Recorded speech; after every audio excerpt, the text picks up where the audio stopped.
الحمد لله رب العالمين والعاقبة للمتقين ولا عدوان إلا على الظالمين وأشهد أن لا إله إلا الله وحده لا شريك له ولي الصالحين وأشهد أن محمدا عبده ورسوله وصفيه من خلقه وخليله سيد الأولين والآخرين اللهم صل عليه وعلى آله وصحبه ومن اتبعهم بإحسان إلى يوم الدين أما بعد.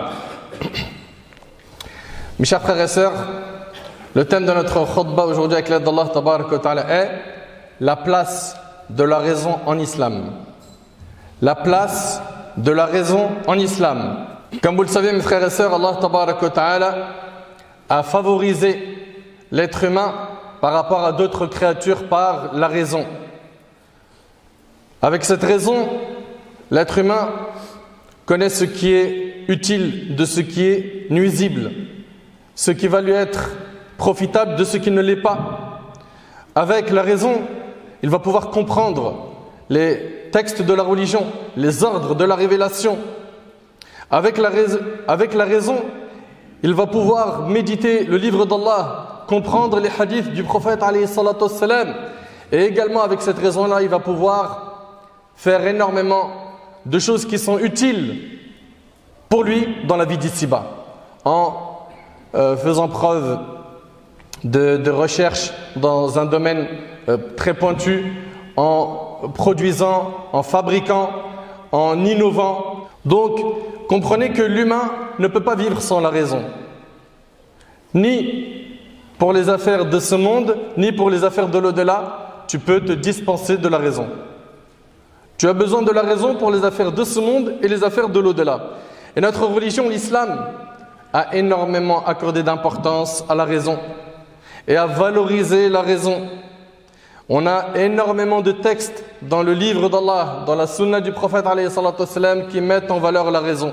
Allah tabarak wa ta'ala dit وَلَقَدْ كَرَّمْنَا بَنِي آدَمَ وَحَمَلْنَاهُمْ فِي الْبَرِّ وَالْبَحْرِ وَرَزَقْنَاهُمْ مِنَ الطَّيِّبَاتِ وَفَضَّلْنَاهُمْ عَلَى كَثِيرٍ مِّمَّنْ خَلَقْنَا تَفْضِيلًا. Certes, nous avons honoré les fils d'Adam. Allah Ta'ala dit, certes, nous avons honoré les fils d'Adam. Nous les avons transportés sur terre et sur mer. Leur avons attribué de bonnes choses comme nourriture et nous les avons nettement préférés à plusieurs de nos créatures. Et il est connu de tout à chacun que la chose par laquelle Allah Tabaraka wa Ta'ala a favorisé l'être humain par rapport aux autres créatures, c'est la raison. C'est la raison. Les animaux n'ont pas la raison. La nature n'est pas dotée de raison. L'humain, lui, a la raison. Et pour vous montrer à quel point la raison a énormément de valeur dans le Coran, on retrouve le terme raison et des synonymes du mot raison dans le Coran dans plus de 70 endroits. Dans plus de 70 endroits.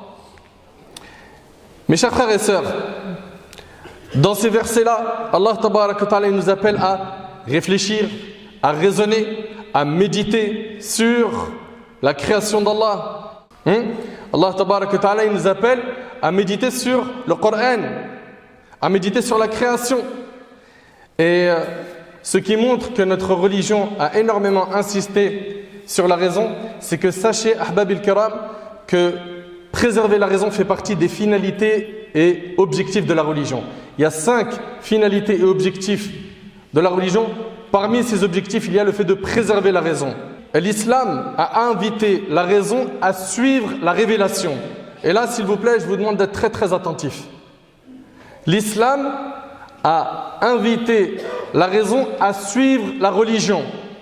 Pourquoi je vous dis ça? Parce qu'on va le voir un peu plus tard dans la khutbah, il y en a aujourd'hui des gens qui se détachent des textes de la révélation et qui vont faire ou pas faire en fonction de ce que leur dicte leur raison. Donc pour eux, le critère de base, c'est leur raison. Pour nous, les gens de l'islam, les gens de la sunna, le critère de base, c'est la révélation. Et la raison suit la révélation. Et ce n'est pas l'inverse. La raison donc suit la révélation. Allah Tabarak wa Ta'ala dit وَإِذَا قِيلَ لَهُمُ اتَّبِعُوا مَا أَنزَلَ اللَّهُ قَالُوا بَلْ نَتَّبِعُ مَا أَلْفَيْنَا عَلَيْهِ آبَاءَنَا أَوَلَوْ كَانَ آبَاؤُهُمْ لَا يَعْقِلُونَ شَيْئًا وَلَا يَهْتَدُونَ. Et quand on leur dit suivez ce qu'Allah a fait descendre, suivez la révélation, ils disent non, mais nous suivons les coutumes de nos ancêtres. Quoi? Et si leurs ancêtres n'avaient rien raisonné? Regardez ce qu'Allah nous dit. Et si leurs ancêtres n'avaient rien raisonné? Et s'ils n'avaient pas été dans la bonne direction? La religion a invité le musulman à réfléchir, à méditer sur quoi? Sur les signes de la création d'Allah tabarak wa ta'ala. Allah tabarak wa ta'ala il dit قُلْ انظُرُوا مَاذَا فِي السَّمَاوَاتِ وَالْأَرْضِ وَمَا تُغْنِي الْآيَاتُ وَالنُّذُرُ عَنْ قَوْمٍ لَا يُؤْمِنُونَ. Dit, regardez ce qui est dans les cieux et sur la terre, mais ni les preuves, ni les avertisseurs, c'est-à-dire les prophètes, ne suffisent à des gens qui ne croient pas. Notre bien-aimé alayhi salatu wassalam, lorsqu'il a reçu la révélation du verset suivant, Inna fi khalqis samawati wal ard wa ikhtilafil layli wan nahar la ayatin li ulil albab, dans sourate Ali Imran, en vérité dans la création des cieux et de la terre et dans l'alternance de la nuit et du jour, il y a certes des signes pour des gens qui sont doués d'intelligence.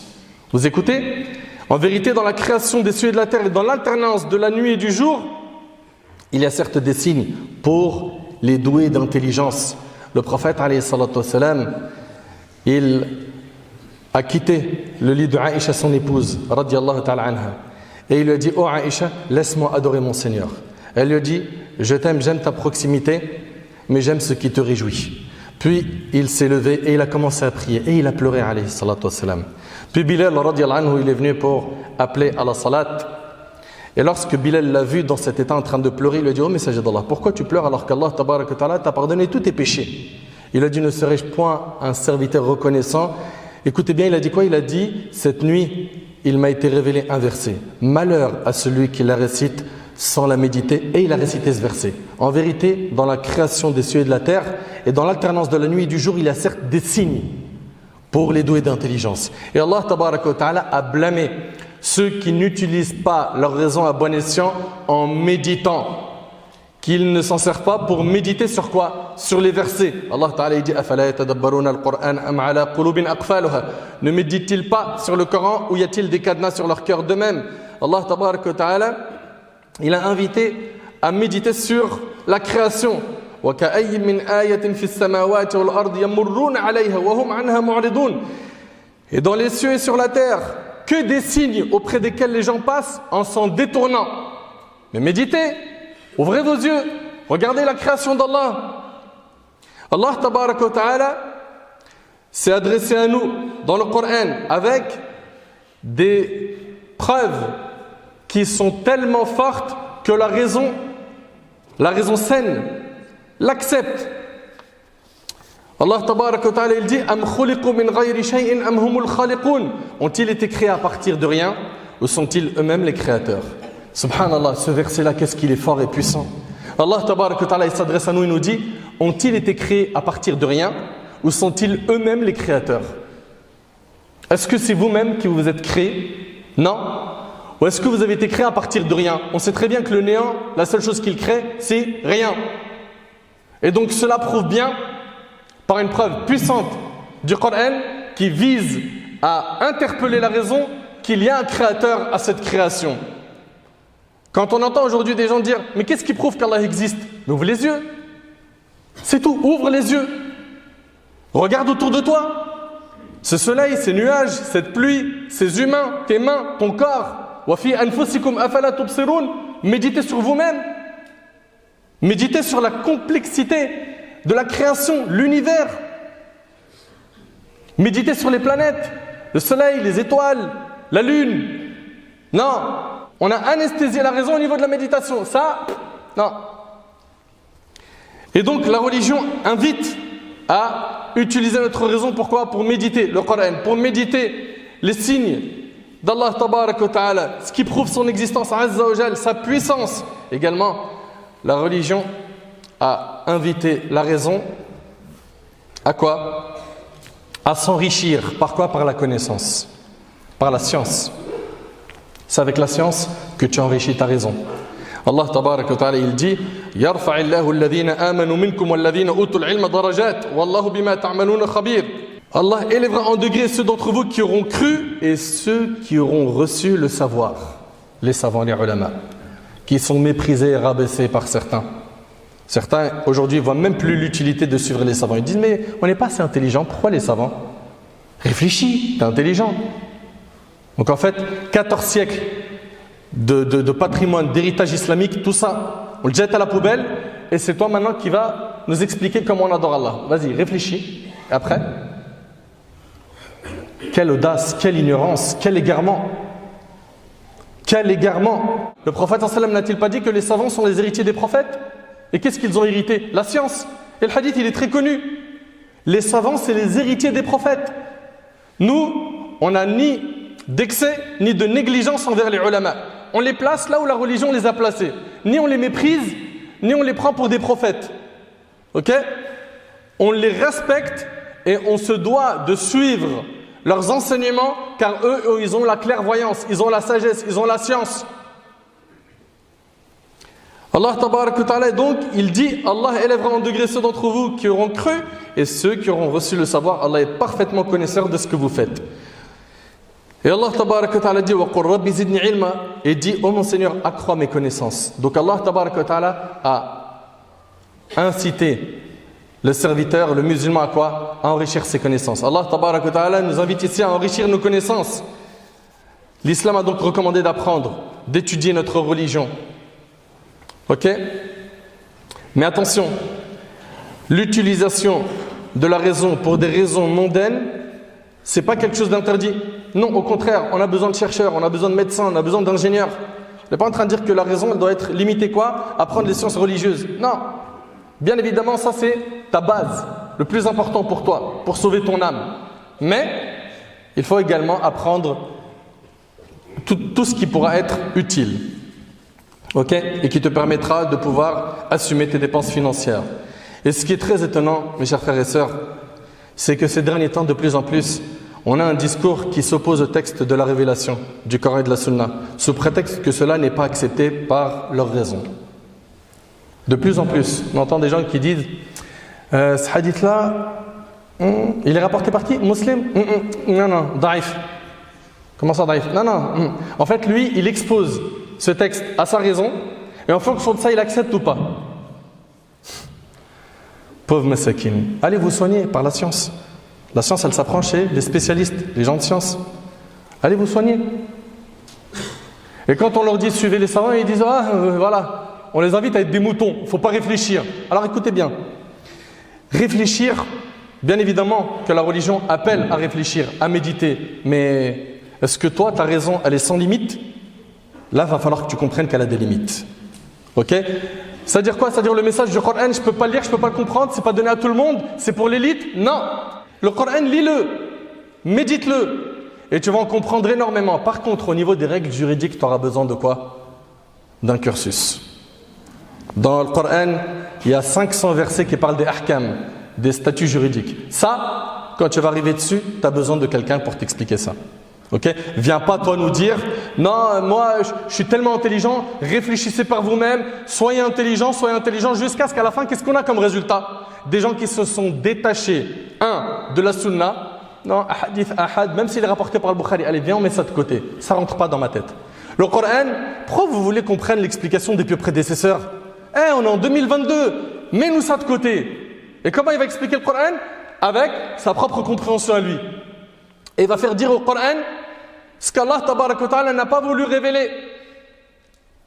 Et voilà donc le danger de ce mouvement très dangereux qui aujourd'hui appelle à quoi? À opposer les textes de la religion à leur propre raison. Inna lillahi wa inna ilayhi raji'un. C'est une musiba, une catastrophe, une calamité.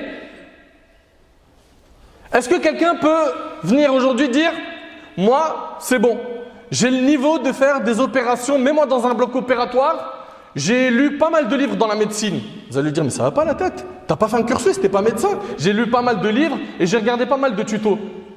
Et c'est toi dont il s'agit sur le bloc. T'acceptes de te faire opérer par cet homme? Non, là il s'agit de ton corps. Mais imagine-toi ton âme, qu'il faut préserver du châtiment, du feu de l'enfer. Ton âme, ton dîne, ce que tu as de plus cher.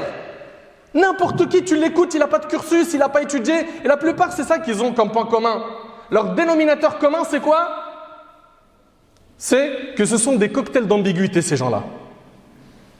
Des cocktails d'ambiguïté. Pourquoi? Parce qu'ils n'ont pas étudié.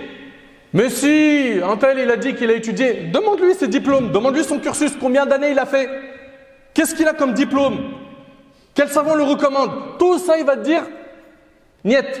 Toutes ces questions il va les esquiver. Apprenez-vous à vous éduquer, à ne pas écouter n'importe qui. Des gens qui n'ont pas de cursus, qui n'ont pas étudié, c'est pas grave, il a ramené un texte du Coran, il parle un peu l'arabe, allez, on suit. Et donc ces personnes-là sont venues aujourd'hui mettre le Coran et la Sunna de côté en les opposant à leurs propres raisons. Non, c'est pas logique. Non, Allah il a dit ça? Non, ça rentre pas dans ma tête. Non, smahli. Non. Ça c'est une catastrophe. Allah tabarak wa ta'ala il a dit Ya ayyuhalladhina amanu la tuqaddimu bayna yaday Allahi wa rasulih wattaqullaha inna Allaha sami'un alim. Ô vous qui avez cru, ne devancez pas Allah et son messager. Regardez ce verset. Ô vous qui avez cru, ne devancez pas Allah et son messager. Et craignez Allah, Allah est audient et omniscient. Allah et son messager, ils ont choisi quelque chose, tu n'as plus le choix dans ta façon d'agir. Mais comment ça? Allah tabarak wa ta'ala a dit ça c'est obligatoire, ça c'est interdit. Dans la sunna authentique, ça c'est obligatoire, ça c'est interdit. Tu as raison à toi, à ce moment-là, qu'est-ce qu'elle doit faire? Suivre les textes de la révélation. Ouais mais j'arrive pas à comprendre la sagesse. C'est pas une condition de comprendre la sagesse pour pouvoir mettre en pratique la religion. C'est pas une condition. Étudie et bi'idhnillah tabarak wa ta'ala tu comprendras mieux les choses. Le croyant face à la révélation, il dit sami'na wa ata'na. J'ai entendu, j'ai obéi. Et l'égaré, il est là, il dit c'est pas très logique, ça colle pas. Et donc il expose ça tout de suite à quoi? À sa raison sans passer par quelqu'un de science. Sans passer par quelqu'un de science. Certains pensent que ce que la raison accepte est la vérité et ce que la raison rejette, c'est que c'est quelque chose de faux. Ibn Taymiyyah rahimahullah a dit, écoutez bien ces paroles qui valent plus que de l'or. Il a dit la raison est un moyen de distinguer les choses, mais il y a des choses que la raison ne peut distinguer seule. Il y a des choses que la raison ne peut distinguer seule. Un exemple, votre âme. Tu as une âme en toi. Vas-y, explique-moi que la raison, elle ressemble à quoi? Ramène-moi les chercheurs, les spécialistes du monde. Explique-moi l'âme, elle est comment? Elle fait quelle taille? Elle est de quelle couleur? Elle est placée où exactement? La raison saine est celle qui se soumet au texte. Le musulman qui a bien compris sa religion, il ne s'oppose pas au texte par sa raison. Il ne fait pas passer la raison avant les textes. Il ne dément pas un texte par sa raison. Mes frères et sœurs, est-ce que dans la nuit obscure, totalement obscure, on peut voir facilement? Une nuit totalement obscure, il n'y a aucune lumière. Peut-être vous avez déjà vu ça dans certains villages, au bled. On est d'accord que c'est très difficile de voir, oui ou non? Très bien. Tu es obligé d'avoir une lumière dans ce cas qui te permet de voir. Eh bien écoutez bien s'il vous plaît. Cet œil, s'il n'est pas accompagné par une lumière, il ne pourra pas voir. Il en est de même pour la raison. Celle-ci a besoin de la lumière de la révélation pour voir clair. Et regardez Ibn Taymiyyah, il dit quoi? Et j'aimerais que vous reteniez ça s'il vous plaît, barakallahu fikum. C'est très simple. Il a dit la raison est comme la vue et les textes sont comme la lumière. Vous entendez? La raison est comme la vue et les textes sont comme la lumière. Sans cette lumière, tu ne pourras pas voir clair. Certains pensent que la religion contredit la raison. C'est totalement faux. C'est totalement faux. La religion ne contredit pas la raison saine. Allah tabarak wa ta'ala, tout ce qu'il nous a ordonné, c'est pour notre bien. Tout ce qu'il interdit, c'est pour notre bien. Et comprenez s'il vous plaît, barakallahu fikum, que la base du din, c'est le texte et pas la raison. La base de la religion, c'est le texte, c'est-à-dire la révélation, Coran, Sunna. Et on vous a dit que le texte ne contredit pas la raison saine. Et aujourd'hui on les voit, ils sont là, ils te disent non mais t'as vu, le Coran il n'a pas vraiment voulu dire ça. Non, ça quel ijma'? Il n'y a pas d'ijma'. Moi ça ne rentre pas dans ma tête cette histoire de consensus de savants. Et de là sont nés tous ces courants d'égarement qui appellent à une réforme de la religion, de réformer les textes, d'avoir une nouvelle lecture. Mais en réalité quand tu regardes bien, ce n'est pas une nouvelle lecture, c'est tout simplement une nouvelle religion. C'est de se détacher de nos fondamentaux, se détacher du Coran et de la Sunna du prophète alayhi salatu wassalam. Et ces gens-là sont chargés d'ambiguïté. Et subhanallah, si seulement ils étudiaient, wallahi wa rabbil Kaaba, nos ulama, ils ont traité les ambiguïtés. Il y a des livres et des livres qui traitent sur les ambiguïtés que certains orientalistes ont mis dans leurs livres pour attaquer la religion. Mais tout ça, ça a déjà été mâché par nos ulama. Non, lui il ne veut pas étudier. Lui, où est-ce qu'il prend sa source? C'est dans ces livres justement là. Et après, qu'est-ce qu'il te dit après avoir lu ces livres-là, plein d'égarements et d'ambiguïtés, sans avoir d'outils religieux, il te dit « Ouais, mais les savants, laisse tomber. Vous suivez les savants, vas-y, suis-les. Les gogoles. » Là, j'ai inventé, c'est des choses qui existent sur le net. On parle des savants en disant que c'est des gogoles. Inna lillahi wa inna ilayhi raji'un. La hawla wa la quwwata illa billahi al-'aliyyil 'azim. Comprenez, mes chers frères et sœurs, très rapidement des points simples.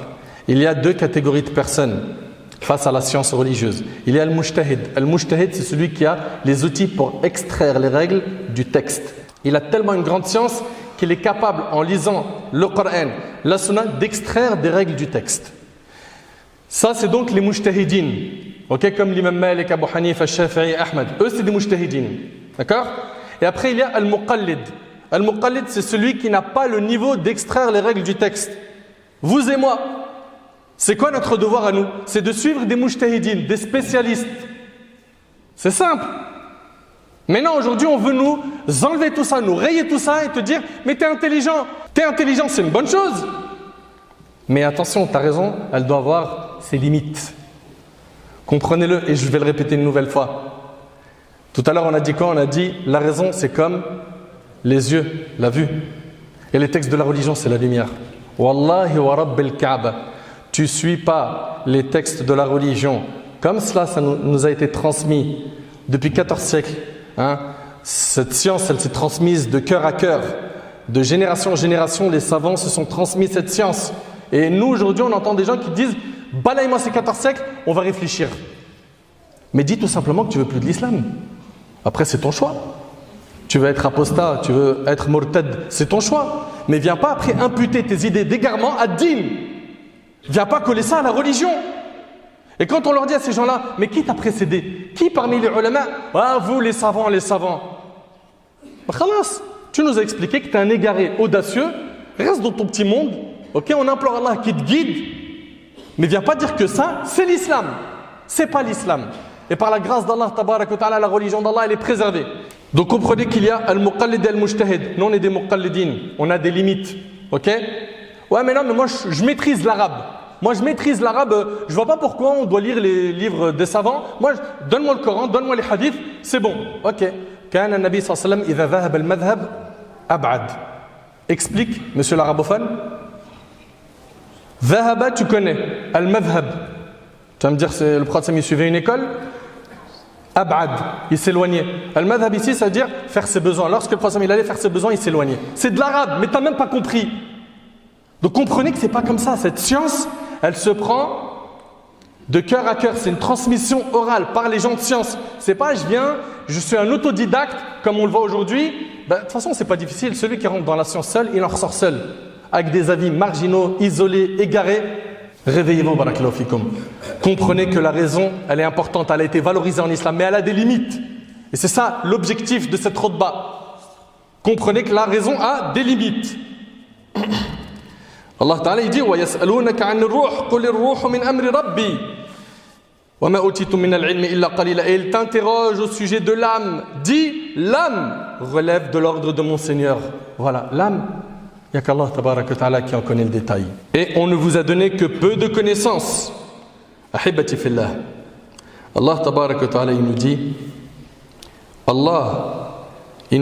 وَمَا كَانَ اللَّهُ لِيُضِلَّ قَوْمًا بَعْدَ إِذْ هَدَاهُمْ حَتَّى يُبَيِّنَ لَهُمْ مَا يَتَّقُونَ إِنَّ اللَّهَ بِكُلِّ شَيْءٍ عَلِيمٌ. Allah n'est point-elle à égarer un peuple après qu'il les a guidés jusqu'à ce qu'il leur ait montré clairement ce qu'ils doivent éviter. Certes, Allah est omniscient. Allah Tabaraka wa Ta'ala il dit اليوم أكملت لكم دينكم وأتممت عليكم نعمتي ورضيت لكم الإسلام دينا. Aujourd'hui, j'ai parachevé pour vous votre religion et accompli sur vous mon bienfait et j'agrée l'islam comme religion pour vous. Notre religion elle est complète, c'est Allah qui nous le dit. Elle est complète. Essaye donc d'apprendre, de suivre un cursus scolaire religieux pour pouvoir bien comprendre la religion. Et tu verras, bi'idhnillah, qu'Allah Tabaraka wa Ta'ala enlèvera ces ténèbres de ton cœur du jahl pour les remplacer par la lumière de la science. Mes frères et sœurs, la raison et l'intelligence de l'humain ont produit beaucoup de choses. Énormément de nouveautés sont apparues et énormément de problèmes ont été résolus par quoi? Par la raison de l'humain. Mais cette raison, elle est limitée. Elle ne peut pas tout comprendre. Ok? Et ça, c'est ce que j'aimerais que vous compreniez. Tout le monde invisible. Comprenez que comme la raison ne peut pas tout distinguer, tout comprendre, Allah tabaraka wa ta'ala a donc envoyé les prophètes. Et il leur a révélé des livres pour leur expliquer les choses. Allah tabaraka wa ta'ala a envoyé les prophètes. Les livres ont été envoyés. De même, on a dans la religion quelque chose qui s'appelle Ashura, la consultation. On a aussi An-Nasiha, le fait de conseiller les uns et les autres. Ok? Si toi ta raison elle était parfaite, tu n'aurais pas eu besoin de conseil. Ok? Donc tu as besoin de conseil, tu as besoin de concertation. Toutes ces choses-là montrent quoi? Que la raison, bien qu'elle a été valorisée dans la religion, elle a ses limites. Elle a ses limites et j'espère, Inch'Allah, que le message est bien clair. La raison, c'est la vue et les textes de la religion, c'est la lumière. Ne vous égarez jamais en vous détachant de cette lumière parce qu'on vous a embelli des discours à travers des belles vidéos bien montées avec des beaux anachids, etc. Tout ça, ça doit être mis à la poubelle dès lors que ça contredit ce qu'on a appris, à savoir que la religion elle se prend du Coran, de la sunna du prophète sallam avec la compréhension de nos pieux prédécesseurs. Asallahu subhanahu wa ta'ala yanfa'ani bima qultu wa yanfa'akum bima sami'tum. J'implore Allah tabarak wa ta'ala de nous accorder la clairvoyance, une bonne compréhension dans la religion. J'implore Allah subhanahu wa ta'ala de guider ceux parmi nous qui se sont égarés.